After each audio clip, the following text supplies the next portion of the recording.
sit by the back door and I whine to let you know I want to go outside. Why would I push a button when this has worked my entire life? So it can take, again, longer for them to see the value in using buttons when they're older, but then you've got a vocabulary that you can call from. Oh, hi, Ash wants pets. Come here, buddy.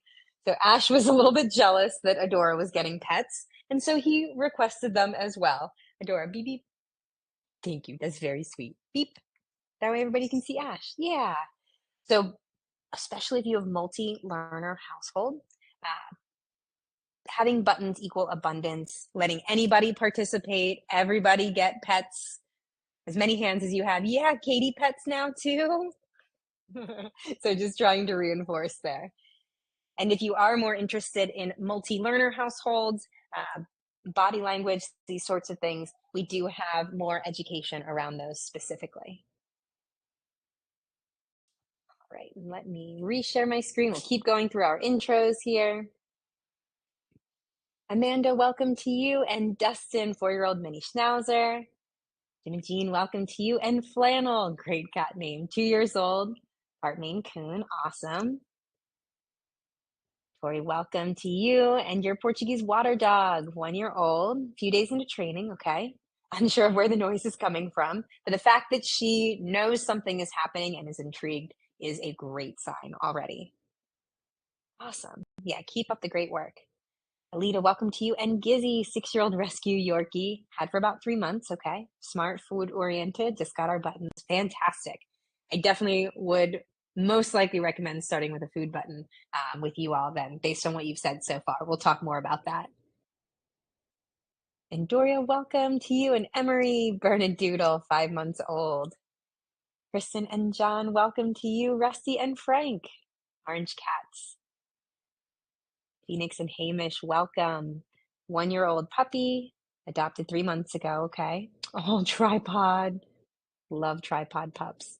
um, Out of curiosity, let me know in the chat, front or rear missing leg, because that can slightly change how they approach the board, what they want to press with. And if you aren't already familiar with Champion, the orange cat, he's a tripod that uses the buttons. And there's a couple others at least out there who are successfully using the buttons too. That's all great info. Been demonstrating for 2 months, okay? Not very food motivated, except for the nudges. That's so interesting. There's quite a few folks who have nudgies or nudges specifically as a button on their board for that reason, even if their dog is not otherwise food motivated. Yay, Emery pressed the outside button. Fantastic. That's a great update. Thank you. Andrea, welcome to you and your spoos, Lily and Golda. 9 and 4. Awesome. And Tanya, welcome to Wood and Rue. Wood's 9-year-old Cocker Spaniel, Chihuahua mix. Awesome. Rue's about 45 pounds. Okay. Back to one button. Okay, we'll talk about that too, because sometimes what buttons you have down might make the difference in building value, in building that desire to press. Judy has cats, says, I have 5 cats. We have a couple of buttons on each end of the house. Okay, we've been focusing on the most food motivated one on one end and whoever will show interest on the other side. Great. Love to hear it. And that you're kind of letting it free flow and see whoever wants to opt in. That's the beauty of the multi-learner households is, just model, even if it's just with no eyes on you, just model, at least for you. They're still watching, they're still learning from afar often. And I need to finish my intro here. You all are giving me such fantastic info. But my cat Jasper, who is pictured on the slide here, was fully blind and able to use the buttons up until she passed. So yeah, they don't need to see you pressing the buttons. They don't need to be laser focused right there locked in. They can absolutely be learning and be absorbing the modeling, even if it doesn't seem like they're focused on you. Ayumi, welcome to you, and Shiki, still waiting on your buttons. No worries, we'll be ready to dive in after this. And Jill, welcome to you and your multi-poo. I love it, a Morkie and a multi-poo today. 1.5 years old, ready for more buttons, awesome. Leora and Violet, welcome. Boston Frenchie, nice, 7 years old. Okay, so working on some more independence. Great. And if at any point, since you've clearly had success already, if at any point you want to chime in with what did work for you, we'd love to hear it as well. No pressure, though, of course. Yeah, you all can participate as much as you'd like. Zero pressure, though. I'm happy to have you in whatever capacity you're comfy in. And Ruger is 4 years old. Great to know. And Meg, welcome to you and your two cats. And working on paw targeting. Great to know. And that's excellent homework that folks can be working on. Yeah, we'll talk more about that as well. If that's not familiar to anybody, target training is definitely on the agenda. And Peggy, welcome to you. And Agnes, 4-year-old red-nosed pitty. Okay, Hamish is rear right amputee. Okay, that is in some ways easier for buttons for getting that weight shift forward to press. So at least if they're a paw presser, even a nose presser, in some way, what we've seen so far, that is kind of the easier end for them to then understand and use the buttons. Though again, Champion is a front tripod and he crushes it. And he's, as you can imagine, a little bit of a button flopper. He likes to lay on the buttons to help activate, which fair, that makes sense. Champion. Let me. What is their? Osgood is their dog. I'm like, I should definitely know what their account is here.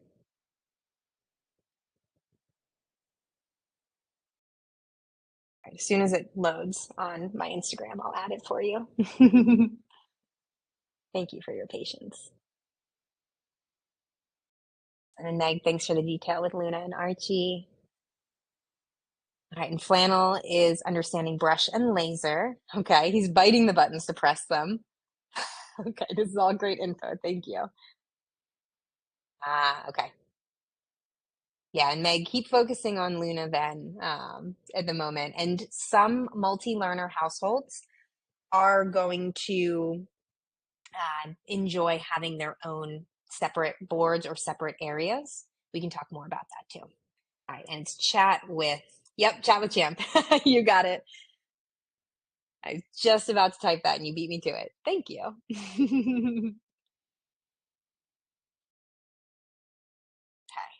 Okay. All right.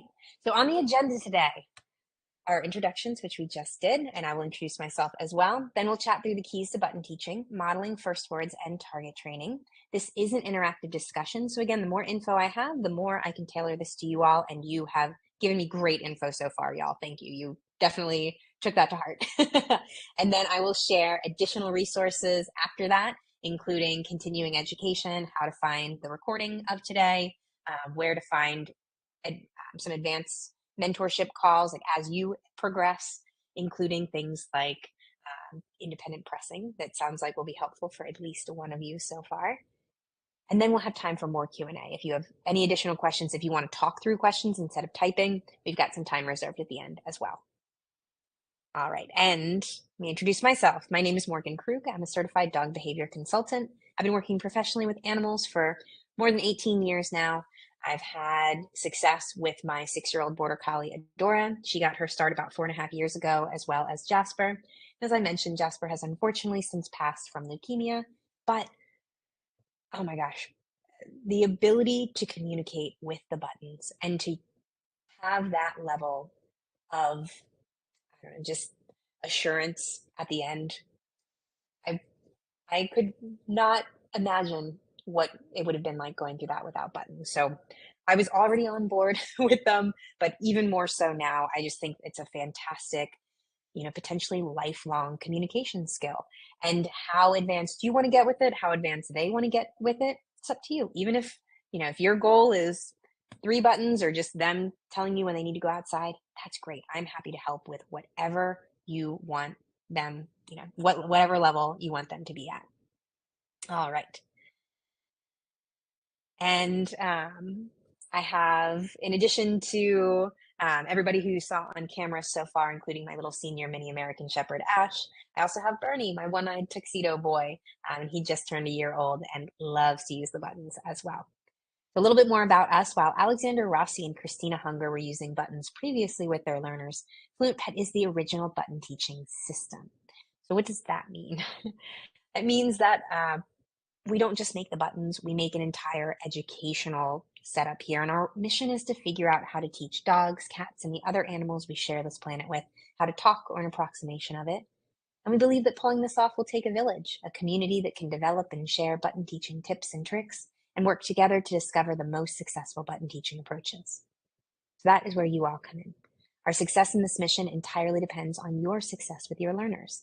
And the more of us who are able to progress, the faster we can figure out just how far all this can go. And in case any of you are wondering how far can all this go, we think this video really helps paint a picture of what's possible, and you'll probably recognize Alexis and Bunny. The foundation for getting started with buttons is just a desire to connect. I can't remember the exact order, but I think she pressed stranger mad, and I was like, what does that mean? And then ouch paw. And then she came over to me and she put her left paw in my hand, and I was like, okay. And I looked between her toes and she had a foxtail stuck between her toes. This was the stranger in her paw. She's got a mat between her toes.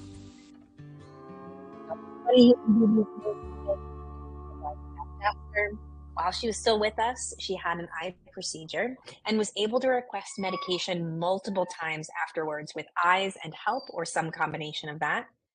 And it's not all medical related. There's lots of fun examples too. Don't worry. One of my favorite early ones was with Scout, a Catahoula mix, who would repeatedly combine water and bone. It took us a little while to figure out what she wanted, but it was ice cubes. And so she got an ice cube button and was able to advocate for herself in that way.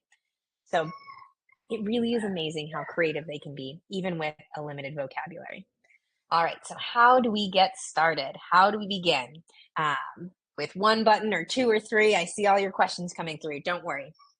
So we'll dive into the choosing first buttons and choosing those first words and concepts in just a moment.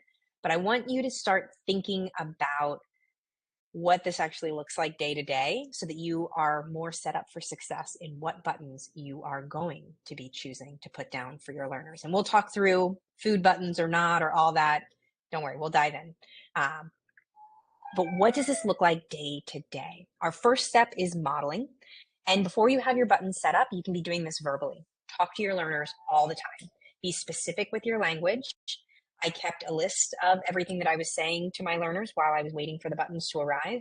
And if it was easy to say yes to, and if it was something that I could talk about at least a dozen times a day, and my learners were excited about it, then it went on a short list as being a potential great first button or word for them. So easy to say yes to, multiple times a day, and something that your learner enjoys. And so that's where food buttons often meet that bill for a lot of our learners as a result. But again, we'll dive more into all of that. Oh, Katie wants play. Katie, play. And so this is where having things ready to go nearby so that you can quickly reinforce when you hear something like a play request and follow through on that right near wherever the board or the button is. Katie wants play. Yeah, Katie, play. Good play, Katie. All right, so thank you, Ash. I know you hear front door sound. Yeah, friend sound. Oh my goodness. Sorry, y'all. I'm gonna mute real quick.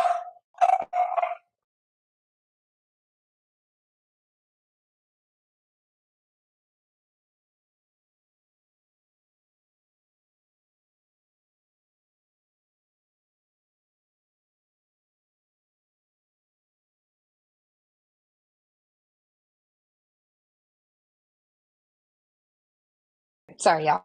And I've got some quiet cookies to help. All right, so we want to talk to our learners all the time. We want to be consistent in the language that we use. And for any of you who are multilingual, if you speak multiple languages, fantastic. Pick and choose whatever you're saying most frequently, whatever you're most consistent about. And if you live with multiple humans in your household, pay attention to what they're saying as well. Try to pick concepts you're all on the same page about. If one of you calls taking the dog outside, potty, and the other person calls it hurry up, that's going to be potentially confusing for them. So try to pick consistent words, languages, concept, whatever it is, or amongst whatever languages you speak.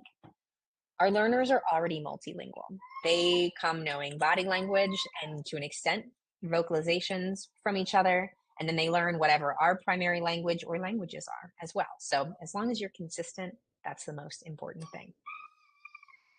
And then once you're ready to put the buttons down, modeling is how we teach our learners what these concepts mean. So early on, the more you can say yes to their presses to capture that excitement, that enthusiasm around the board, and teach them this is an amazing tool that they now have available to them, the better. So 3 simple steps once the buttons are down on the board. First, press the button, something that you can immediately and frequently follow through on and say yes to. Step 2 is follow through. The more frequently, the better. If you can say yes a dozen times a day, perfect. That's how many reps we want to get in whenever possible to build a really strong foundational understanding of the buttons, how to press, and that it's worth doing for them.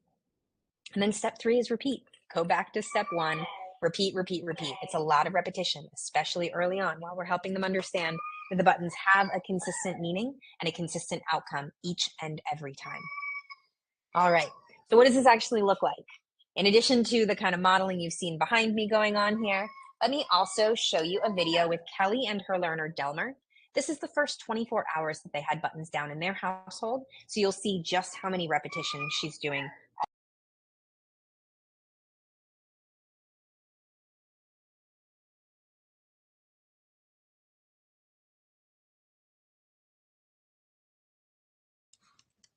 Puzzle.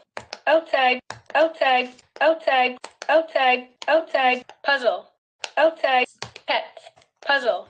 Outside. Outside. Pet. Puzzle. Puzzle. Yes. Puzzle. Want puzzle? Puzzle. Puzzle. Outside. Outside. Outside. Puzzle. Outside. Puzzle. Outside. Outside. Outside. So again, it's a lot of repetition, especially early on while we're helping them understand that the buttons have a consistent outcome each and every time. And again, what these starting buttons are, it's going to depend on your learner, your household, what's easy for you, and what's motivating to them. I have a note at the bottom as well. The speed at which they pick this up and they begin pressing has no bearing on their long-term success. So if you've already been at it, don't worry. It doesn't mean that your learner is less intelligent or that you're necessarily doing anything wrong. They just don't see the value. They don't see the point quite yet. That's okay. Keep at it, keep modeling, and we might want to tweak what buttons are down a little bit too. Hi, Katie. Hi, Katie. Hi, baby. All right. So let me show another example of kind of rapid modeling or rapid pairing. Maybe you don't have time to be around throughout the day, maybe and modeling throughout the day. Maybe that's not how your schedule is. That's not how your energy works. That's okay. We can do a lot with just 60 seconds, even 30 seconds. So before I dive into this, I see a question in the example, how was she using the okay? That was outside. If I'm remembering correctly, I don't think there's any okay, and you're not the only one who's asked that. It's been a while, but somebody asked that a while ago too. Yeah, it's outside, and know that Kelly was reinforcing each and every button press and talking to them all throughout. It just would be too long of a video to show all of that. I wanted you to get an idea of just the frequency that she was pressing. I think it was puzzle, play, and outside, if I'm remembering correctly, for his starter buttons there. Yeah, and so if, again, you're not around during the day, throughout the day to model, no big deal. You can do it in the evening while you are around, or you can take 60 seconds and do some rapid modeling. So this is easiest done with food, but you can do it with something like pets, as I get pets presses behind me. So in this case, it's Kelly with Nushka, this time a different learner, and a snack button. So Kelly's pressing snack, And then food is immediately appearing. Snack, food appears. Notice she's pressing the button with the food to really drive home food equals, or the button equals the food. We're adding the scent, which can only help, getting lots of reps in. And she's also tossing the food a little bit away from herself and from the button so that Nushka is having to reorient and turn back towards Kelly. That can also help with that repetition aspect of things. Thank you for adding that, Calvin. And so be on the lookout for some links coming through in the chat as we go through here. We have Calvin from FluentPet, who is a wonderful member of the community and resource and has had a ton of success with his cat, Jason, as well. All right. So how do we choose first buttons and words? We want to set ourselves up for success, as we were chatting about a little bit so far. And starting with 2 or 3 buttons, more than one to help them understand that different buttons mean different things and have different outcomes tends to be best. So if you only have one down right now, typically we recommend just go ahead and add another 1 or 2 as soon as you're ready. That way we can be teaching them, again, different buttons have different outcomes. If you've already put down more than 3, if your learner is independently pressing, great. You're where you want to be. We want them pressing on their own, engaging, interacting. But if they're not yet interacting and you've got that many buttons down, keep an eye on them. Watch. See that they're not overwhelmed, frustrated, having trouble differentiating between the buttons. Again, 2 or 3 tends to be the sweet spot of them realizing, okay, this button gets this outcome, this one gets this one consistently. But some learners are, as Christina Hunger would say, hungry for words, and they want more buttons. They want them now. If any of you are familiar with Puppy Parker Posey, she's best known for her iconic squeaker car press in reference to an ambulance outside of her house. She was featured on Inside Mind of a Dog on Netflix. They began with at least 6 buttons, like open up their starter pack and just put everything down. So there's been plenty of learners who have been successful with more as well. But the general best practice that we've discovered is that 2 to 3. So anything that I'm saying here, know that these are the general best practices that we've discovered so far. Again, we're still only about 5 years into this, so there's lots more info that we need to learn still. And that's where you all sharing your experiences and what works for you is hugely beneficial as well. Jim and Jean, don't worry, we'll get to it. I'm curious which YouTube video, if it was from FluentPet or not, because if it was from FluentPet, then we need to get it pulled down. But that, yeah, so ideally our starting button should be motivating and meaningful to your individual learner or learners, easy and convenient for you to model immediately and say yes to 12 times a day, and concrete or actionable.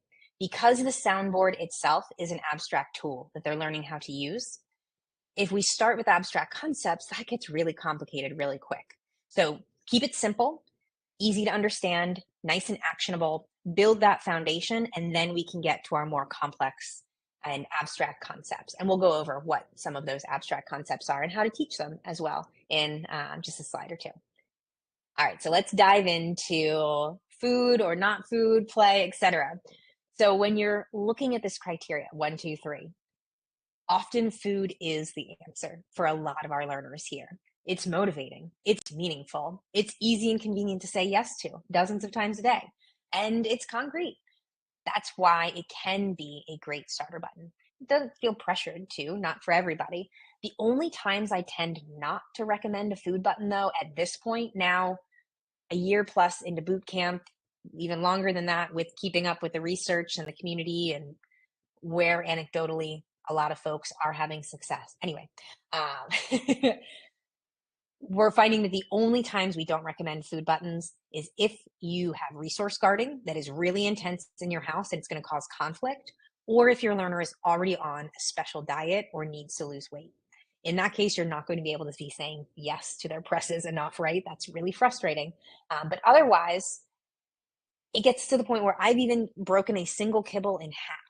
And if it's a general concept like eat or snack or food, something like that. It doesn't have to be just for meal times. It can be for a training session. It can be any specific type of food. We began with a general eat for Katie. And as you can see, food is one of her favorite topics. And so we've gotten very specific as a result with wet food, kibble, pumpkin, puzzle. Puzzle is a way for them to work through and get food more slowly. So that's an easy way for me to say yes to a food press without having to be kind of a little Pez dispenser for them, or a vending machine, whichever you want to call it there. It's an easy way to get the reps in. And what we find is that even if they're incredibly, incredibly food motivated, eventually, if you're saying yes to pretty much every press, they get bored. There's other things they want to do. Think about it this way. If you go play the slot machines and you know that the slot machine that you are sitting at, every single time you pull that lever, you're going to win some amount of jackpot. You don't know exactly how much you're going to win, but you're going to win every single time. After you've won dozens of times, you're like, oh my gosh, I'm kind of hungry now. I maybe need to go to the bathroom. If you know that when you come back, that seat is going to be open and that slot machine is going to pay out for you again, other things become more valuable in that moment, right? So what we find is the food buttons can be incredibly motivating at first, but they don't continue to press them. Katie was pressing pets. She's asleep on the play button, or excuse me, no, it's the pets button. She's asleep on the pets button right now because she wants attention. She wants connection. I fed her. She ate. She eats 5 or 6 small meals a day. She lets me know if she wants kibble or pumpkin or wet food or all of the above. She can be so specific and precise in that way and have that control and autonomy around food. And that unlocks the desire to press and the value for the board in a lot of our learners. And I won't sugarcoat it. I've said yes to a lot of food presses over time with Katie. And sure, I would love to be building out textiles not just fully dedicated to food and flavors and textures and things, but that's what Katie finds interesting. She's been at the buttons for about a year now. And I want to say it was probably 8 months in that she coined her own unique combo. And it was wet food, water, which does not mean, as you would expect, just make a broth out of her wet food. No, it's take her freeze dried, like shredded pieces, add water to it, let it sit for a while. That is wet food water. So she was able to get confident enough and curious enough to combine buttons in unique ways. And I really chalk that up to growing her board around the food, around what she's most interested in. So think about, what does your learner want to talk about? Not just what you can say yes to, what you can follow through with, but is it going to be interesting? Is it going to be motivating and meaningful to them as individuals? And my other cat, Bernie, my one-eyed guy, he's all about play, action, adventure, going on, different adventure walks, choosing the location we're going to go to. That's what motivates him primarily. So pay attention to your individual learners and kind of go from there. Let's see. Oh my gosh, Lyra, that's so exciting. My dog just independently used her new button, exercise. We're working on physical therapy exercises. That is fantastic. We have pets and massage as separate buttons so that we can do general pets like this. But then if they want like a deeper tissue massage kind of thing, we have that. And I've been debating adding a PT or like exercise button too. That's so cool.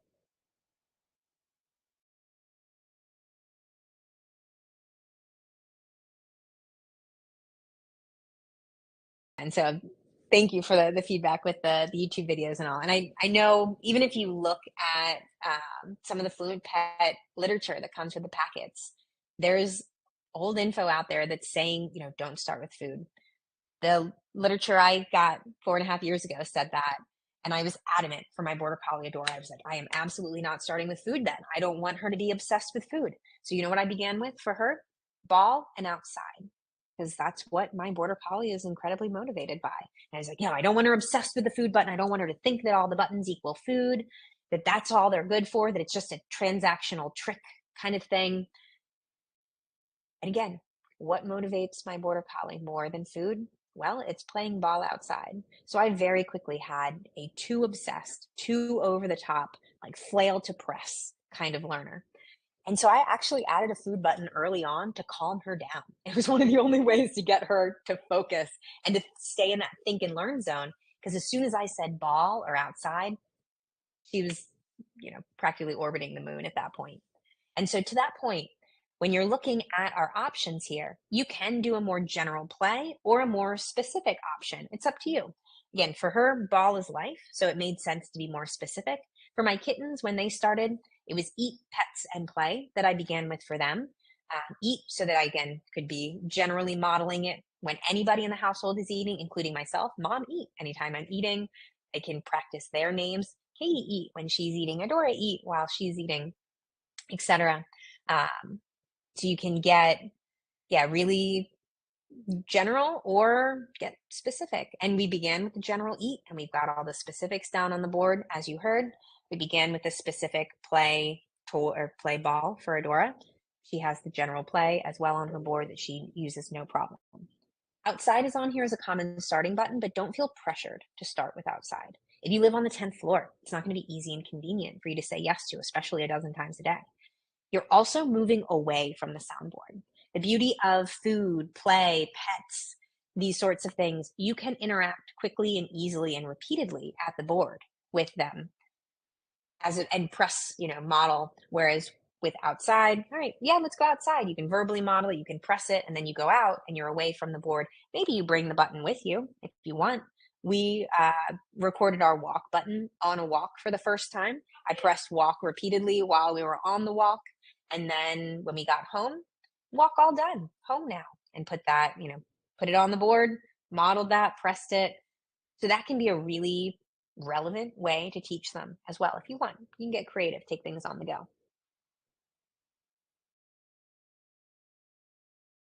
What's a ballpark time for the average intentional first press? We have food and water for one pad and just pets on the other. It's been about a week, and apart from sniffing, there isn't much interest yet. We've been pressing them when we give them food and water and when they get petted, but not sure if the connection's being made.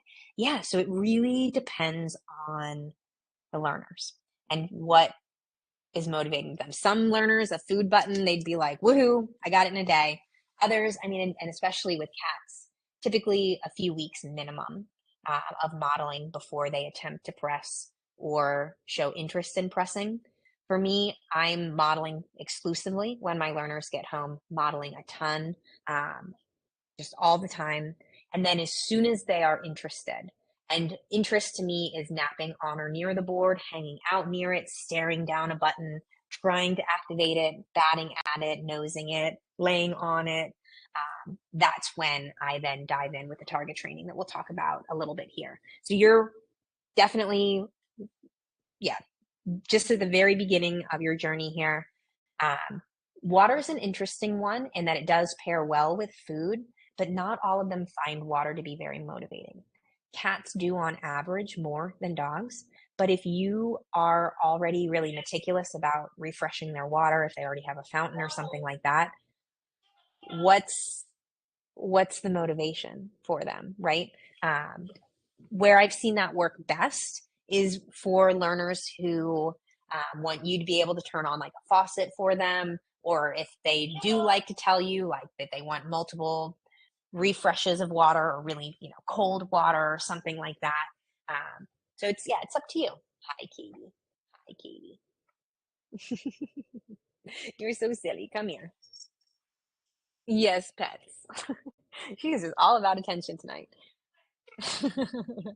Yeah, so keep modeling, keep following through, Junie. Sounds like you're on the right track, and you could always adjust or add a fourth button if you think that the water isn't motivating enough or whatever else. Yeah, so at what point can I start to say no to requests? Maybe he wants to go outside 2 minutes after getting back. Yeah, I hear you on that.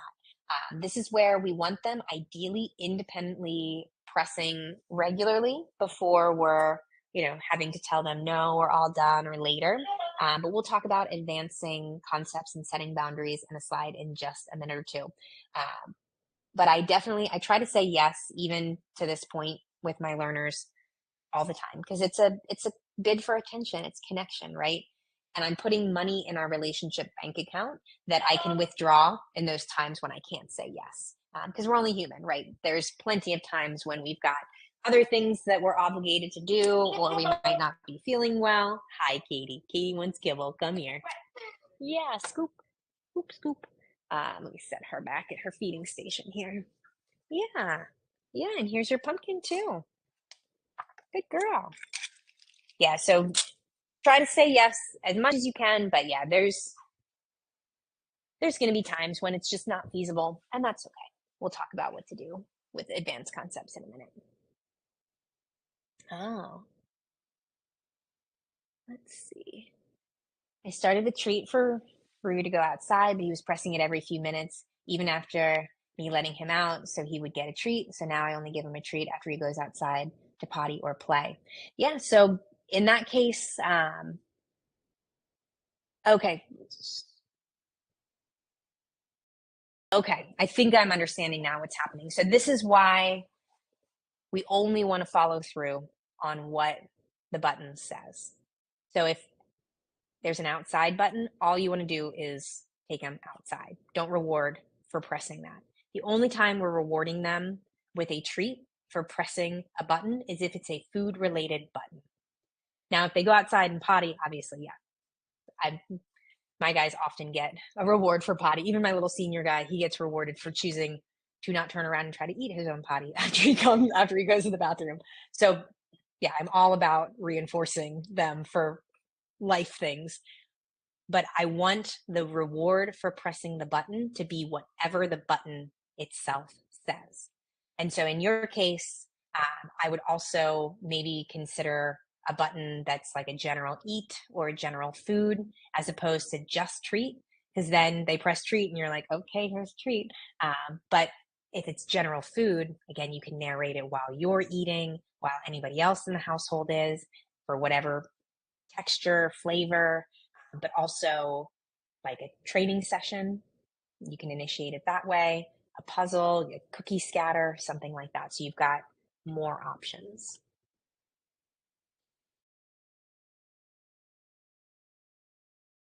Hamish is most interested in other dogs he sees / plays with outside, so I can't immediately say yes to those. So I thought it would be more appropriate for a later button. I think when he's watching the world go by on the balcony, it would apply then, or when we're leaving for a walk or something. Yeah, yeah. We'll talk about, yeah, in your case, now versus later might be a good choice then. And Alita asked, should I say their name on the button, e.g. Gizzy Snack, or just Snack? Excellent question. So whenever possible, I'm trying to keep my buttons as short as possible. And the reason for that is because you can have a separate Gizzy name button and just a separate snack button. So I would start with just the snack button, and then down the line, because it's advanced, adding a name button like Gizzy, and then Gizzy can combo, Gizzy outside, Gizzy play, Gizzy snack, whatever that may be, and you can be practicing that 2-button combo. But for now, verbally narrating with those two sounds perfect, even if the button just says snack. Says, I'm wondering if I should back up and stop the targeting and just model. We've had the buttons for a week. I've gotten Luna to press a button during targeting, but she doesn't do it on her own, and it's just about treats.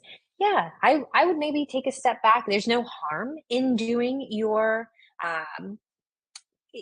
target training necessarily, but what I find, yes, is what you seem like you might be observing as well, is they don't necessarily connect the dots yet. They don't see the point until we've modeled a little first. And then once they're like, okay, what's going on here? I'm interested. Then they realize, oh, okay, I can make this happen too.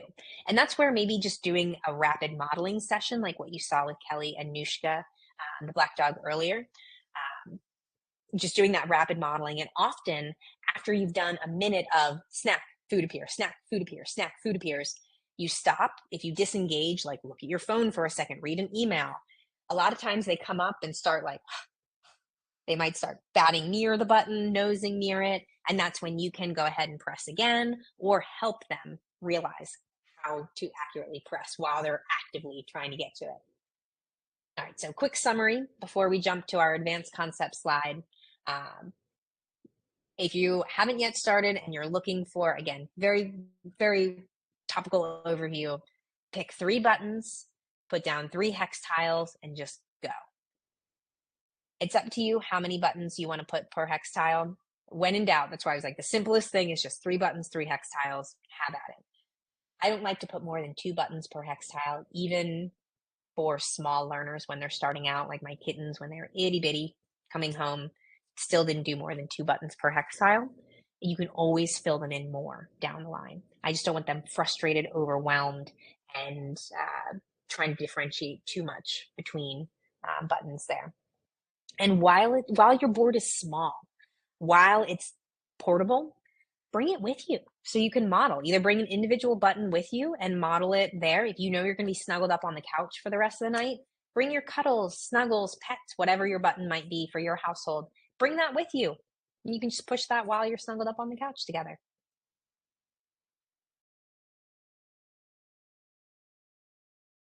And if you know you're going to work, if you work upstairs in an office, for part of the day, bring the board up there and then bring it back downstairs. Or you can start working on a duplicate board, whatever is going to work best for you. Again, there's not necessarily hard and fast rules about these things, but there are general best practices. All right, so we've teased abstract concepts a bit here. But yeah, what happens when you can't say yes to your learner all the time? That's a really great problem to have. But it is still a problem. It can be really frustrating to get all those presses and not be able to follow through, or to have your learner potentially getting frustrated in front of you. So what I want to emphasize first is that the more we can think about buttons that are easy to say yes to, the better. So really trying to put things down that are simple. So you're having trouble following through on all their food presses. That's where a puzzle button is great. Stuffed Kong that's frozen or something like that, a licky mat, a kibble puzzle, something like that. You give it to them, they work on it for 20 minutes, and then you get some downtime. So think about ways that are buttons that are easy to say yes to.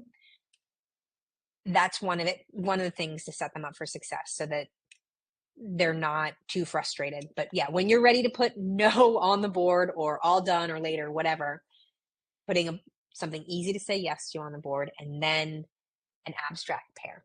The reason why we talk about abstract concepts in pairs is because then you can model them in opposition to one another. Hence, more and all done at the same time, yes versus no, now versus later.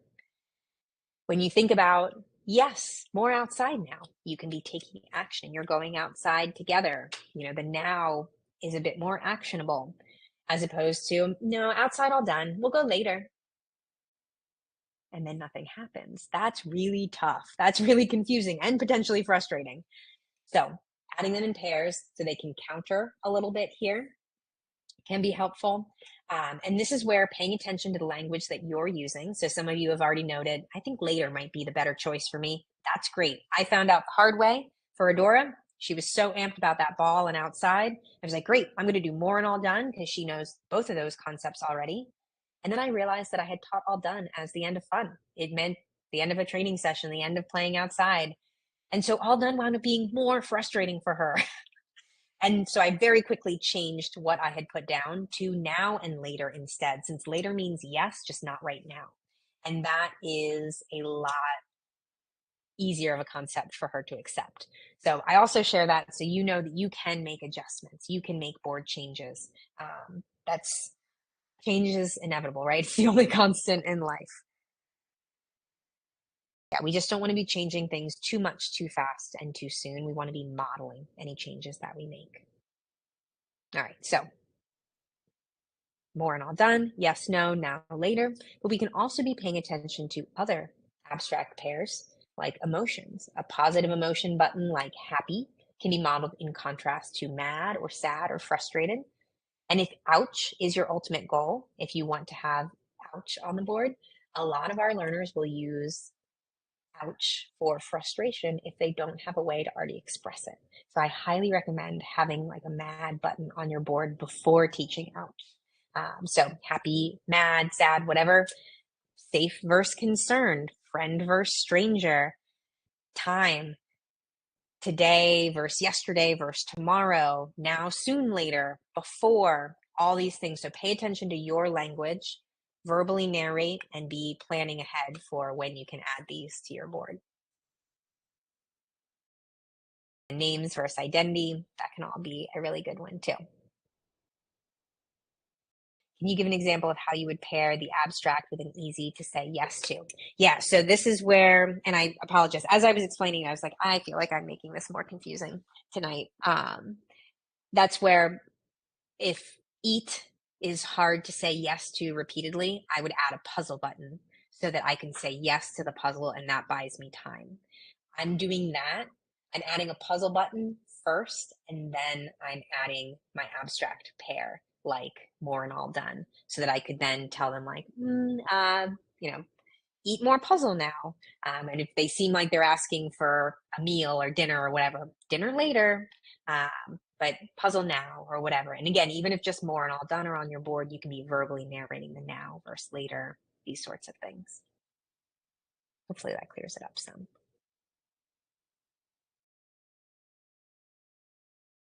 And Phoenix, that sounds like a good plan. All right, so let's talk about how to help them press the button.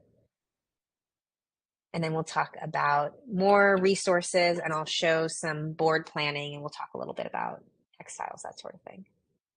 All right, so you've been modeling diligently. You know you've chosen motivating buttons, but your learner is not yet ready to press. That's okay. That's where target training comes in. This is where we can build their confidence, their eye-paw or eye-nose coordination, depending on how they naturally prefer to press. Let them develop their pressing style.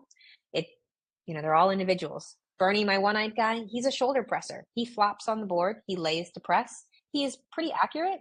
He's not frustrated. I can understand him. I think that's great. It would be more of a challenge to train him otherwise. So we stick with that, and it works. Let them develop their style as best you can. All right, we've got some target training links that Calvin just added, which is fantastic. And the first one is with Alexis and Bunny. Show you a shortcut from this one. If your learner already has a high five, a nose touch, or a shake, paw cue, something like that, you can absolutely just pop the button out of the hex tile, put it in the palm of your hand, cue them to give you a high five. In this case, it's a play button, so I would pick up a toy and engage with my learner in that way. If it was food, I'd go ahead and give them food. And if it was outside, we'd go outside. So you can totally shortcut it that way. And then especially for those of you who have cats, and if you're modeling, you see them getting interested and they're like, okay, well, how do I make this happen? And you know that they want to activate it, but they can't figure it out. When in doubt, help them out. I don't want them frustrated. I don't want them giving up, walking away. Take advantage of that interest and just go over and press the button for them. If you can avoid pressing their body, I don't want you moving their shoulder, their paw, their neck. There's no muscle memory involved, and some of our learners might find that aversive enough that they're like, I don't want you approaching me at the board. So press the button instead. So especially if you can time it for when they're nosing or pawing at the board or the button, and you can press the button then, so they can get that tactile stimulation. They can feel it move under their paw. They can see it light up if it's a connect button. They can feel it vibrate if it has the speaker in it. That can drive the point of the buttons home so much faster for them. I captured my blind cat pressing a button twice by basically that way. She used to clear the countertop to let me know that her bowl was getting empty and that she wanted more food. So as she was going to bat her bowl off of the counter, I took a button that was recorded with food related things in her case, because I wanted her to gain weight. So as she went to knock that bowl, she hit a button that said food instead. I had my finger on it, so I was ready to help her activate it so she could get that feedback of it moving. And then food was ready. It appeared. And she was like, what? That's so much easier than clearing the whole countertop. Wow. And then she started to look for the button. So if you can try to figure out a way to capture it and make it worth their while like that, that can really drive the point home for them. All right. Let me share some resources with you all. I can get my screen to share again. Sorry, y'all. Yeah, and the last two target training links here are great for cats and that weight shift specifically, but if you have a small learner who's struggling to activate, that can still be helpful for you. All right, so our resources, the best one that we've got is our FluentPet community. There's going on 5 years worth of materials here. Under the welcome area, start button teaching, step-by-step instructions, tons of detail if you are the type of learner that appreciates that. If you're not, no worries. We've got other options. We also have FAQs, more than 40 of them. So if you have any question, you can always search up here and see what comes up. And that can keep you from having to type out your question and all. At least part of it is probably answered here. Under the button Bootcamp section, events, this is where you can find any upcoming boot camps. We'd love to have you again if it would be helpful. If you have a family member who couldn't attend today, a household member, send them our way. We'd love to have them. You can also switch upcoming to past, and then you can find the recording from today as well. It's previous recordings if interested. Mentorship calls. All right, so these are currently free, so take advantage of them here. The one right after this is specifically about getting to more independent pressing. So it sounds like that would be advantageous for at least one of you all right now, if not sooner rather than later for some of you.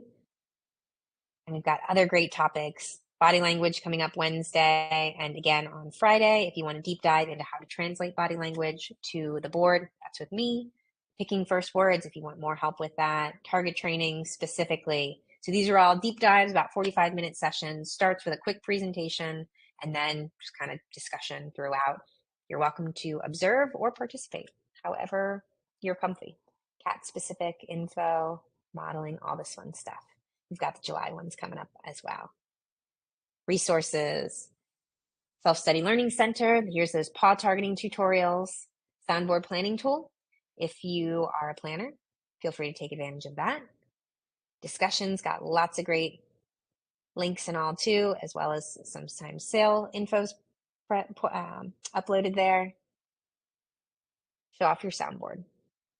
So to the point, what's with the hex tiles? It's not mandatory to use them, of course, but what we found is that they're designed to go in a variety of different shapes and directions and colors, and it just helps add a little bit more differentiation. So there's as many different layouts as there are households. You can see different wall mount options, and sometimes they are just kind of lined up in the hex tiles. They can just be straight across. I've seen fully blind cats use just buttons in a row. I added texture to Jasper's though, and used a lot of texture, smell, shape differences, that sort of thing. Here's another cool wall mount at an angle. Here's that soundboard planning tool in action. The more centrally located your board is so that it's easy for your learner to get to, easy for you to get to model, the better. And having everything kind of centrally located makes it easier to start combining buttons. So when you do get to those abstract concepts, if your outside is by the door, play, by the toys, food in the kitchen, what happens with the more? You can add it with all of those things. So that gets complicated quick. So starting in a central location tends to be best for most households as a result. There's less steps involved. And a lot of our learners like to watch us while pressing. So making sure that they don't need to go out of sight, tucked too far out of the way, that they don't need to be facing the wall. Sasha left enough room for her learners to get behind the soundboard to watch her while pressing. And that makes a big difference. And then whether you do a cockpit style or island style, totally up to you. And that's all stuff that we can deep dive later as well. All right. A couple more things, including a coupon code coming for y'all if interested. And then we'll dive into more questions. All right. We also have the Let's Get Them Pressing course. This is a 4-week cohort-based class that is taught by Diane of NeuroDog Training, occasionally guest instructed by Alexis as well. And she helped with Bunny, and she helped create the course. So if you're interested in that, the next one starts in a little less than a month and it's filling fast. There's 25% off if interested. That does not expire. We're putting that in the chat. Here's all the great topics we cover. So it's live coaching as well as asynchronous materials. I added the cat info And then if anybody is looking to expand their soundboard, we've got 15% off everything at fluent.pet with the first code that I'll add. And then we also have a sale going on the neutral kits and the speak up kits. So I've got that link, or excuse me, that code as well. And then if you have any feedback for us, we are always looking to improve. I'm going to put a feedback request as well. All right. Awesome. Thank you guys. I know Calvin is probably, hopefully for his sake, already at the mentorship call, but I'm going to hang out a few minutes because I know there's additional questions that came through here.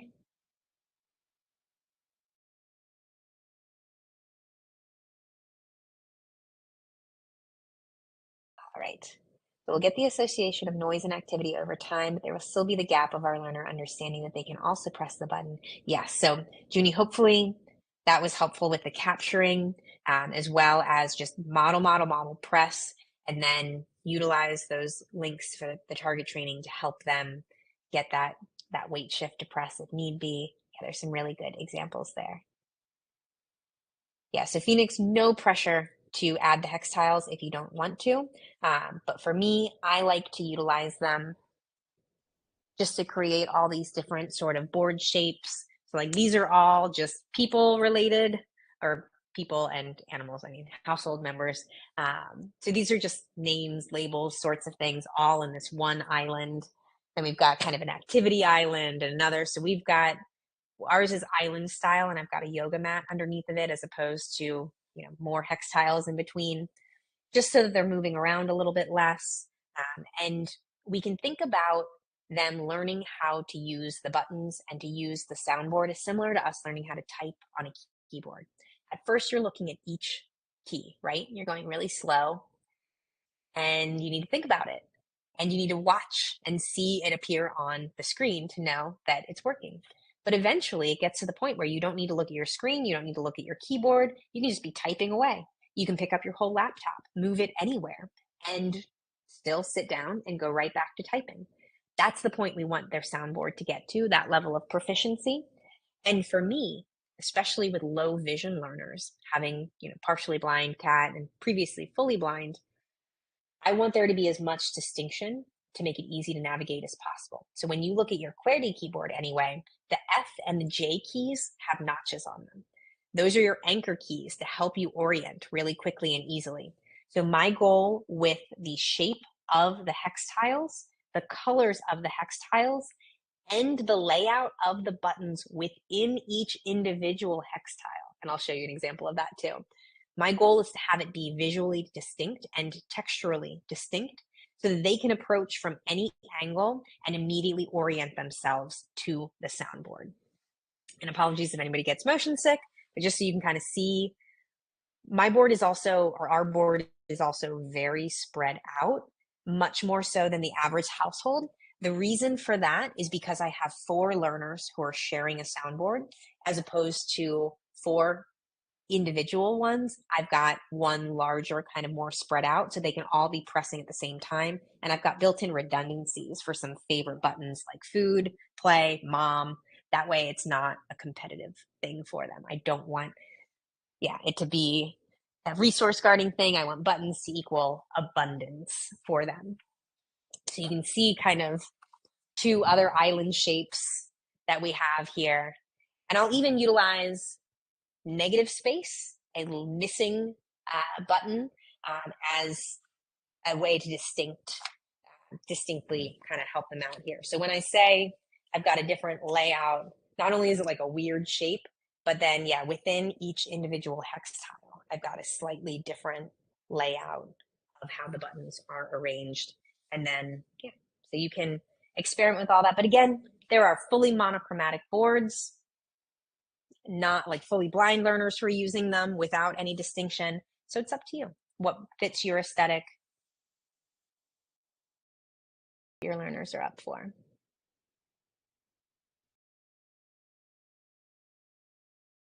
Peggy says, I'm just starting with Agnes. I put Agnes, want, and scratch in 3 different buttons. Do you advise I remove Agnes and want and just start with scratch and 2 other buttons? Really great question here. I might, yeah. Want is a fantastic early button. It's one of my favorite early abstract concepts. I usually mention that on the abstract slide. So I wouldn't say that you have to take that away necessarily. And a lot of learners love having a name button. I wish that I had added Bernie's name button sooner, but you're right. You don't have a lot that you can concretely, actionably work on modeling that way. So I would at least add one more concrete button, and then it's up to you if you want to leave want and Agnes, if you think that would be helpful, or just pull them for now and then put back, probably as buttons even 4 and 5, because they're great early buttons. But yeah, if you're not seeing progress and you're just starting anyway, change is inevitable, and as long as we're modeling that change, they can typically handle it in my experience. And some learners are energized by changes. My border collie loves when I make a board adjustment. She's like, great, let's test it out, see what's changed here. Others really need to go slow. For my blind cat, I didn't make a bunch of adjustments, as you can imagine. I just kind of added things chronologically. So it didn't make sense to anybody else. They weren't categorized, but that was how she learned them. That was how she memorized them. So I wasn't about to be like, well, I want them next to each other, so I'm going to change that, because that would be frustrating for her, right?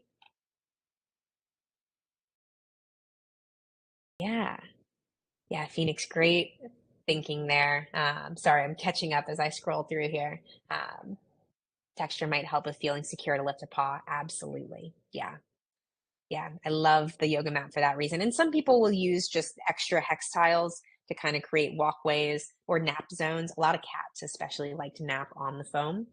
Um, and to that point, if any of you have learners who are chewing at the button, chewing on the hex tiles, scratching at them, remember that behavior is information. And instead of trying to redirect them away or hollering at them, whatever, consider just adding a chew button or a scratch button. Again, behavior is information. They're chewing, you can go ahead, press chew, redirect them to a bully stick, yak cheese chew, antler, whatever is safe and appropriate for them. Same thing with scratch. I also have a scratching post right next to the soundboard so that I could redirect Bernie to the scratching post when he would start to dig his claws in. But then by adding the scratch button, I could press that, really drive it home. And then I also would, if they press it, I'll bring over a new scratcher sometimes, or rearrange them, or add catnip to the scratcher. Or sometimes I'll go over and scratch it too. And they're like, whoa, I can make mom go scratch stuff. Cool. So like, just have fun with it. Get silly sometimes. Can you put a hex tile for dinner near his food bowl and keep his outside by the door? Or do they need to be together? Yeah. And I totally understand. I know we're over. So if anybody needs to go, I know a lot of folks have already dropped off. Totally get it. I so appreciate you all being here. Real quick, before I dive any further in, I just want to thank you all for your time, your focus, your patience with this. I could talk about buttons all day, as you are probably realizing, but it's a big deal to try something new, to learn something new, and to dive in. So kudos, and we're here to help as much as you'll have us, as much as you want us. So please don't be strangers. Let us know. You're always welcome to come back to a boot camp, even if it's in like a month. You have access under the boot camp tab now in your FluentPet community aspect here. So yeah, would be happy to see you again. I always get excited to hear updates. Okay, so yes, you can absolutely have the buttons spread out, and lots of folks have started that way. And I'm pretty sure Alexis even as well began with the outside button by the door. The drawback of doing that, and if you've already done it, no big deal. You can totally leave them there. But the drawback again is that once we get to the advanced concepts, it gets complicated, because that more button or that all done button or the want button, for example, like we were talking about, that can go with the back door. It can go with the food, that's, we're with the outside. That gets really complicated. So for that reason, I like to start with a centrally located soundboard, just to simplify things a little bit. Or you can always just do some redundancies. Leave the outside button by the back door. That way it's easy for you to press it on your way out, but have a duplicate central board that you're able to press outside on that, and then you can either fade out the one by the back door or move it closer. It's up to you. With the moving it closer, a lot of learners just slow down significantly or get frustrated once it's no longer right there. And I don't want them. The nice part about the central soundboard is they get in the habit of, oh, okay, I go to the board, you either model the human models or they press, and then you go outside, as opposed to if you're just going outside, getting them to then go independently press once it's only at the central location. It can just be a challenge for a lot of them. So yeah, it's up to you. Yeah, and if they already have like a potty bells or doorbell button or doorbell generally, I would leave that. There's no harm in those redundancies. Does that help? Hopefully. Yeah, so you can absolutely spread it out as much as you want. All right, y'all. And I'm so sorry, Calvin. I thought you had already jumped over. I was not trying to keep you.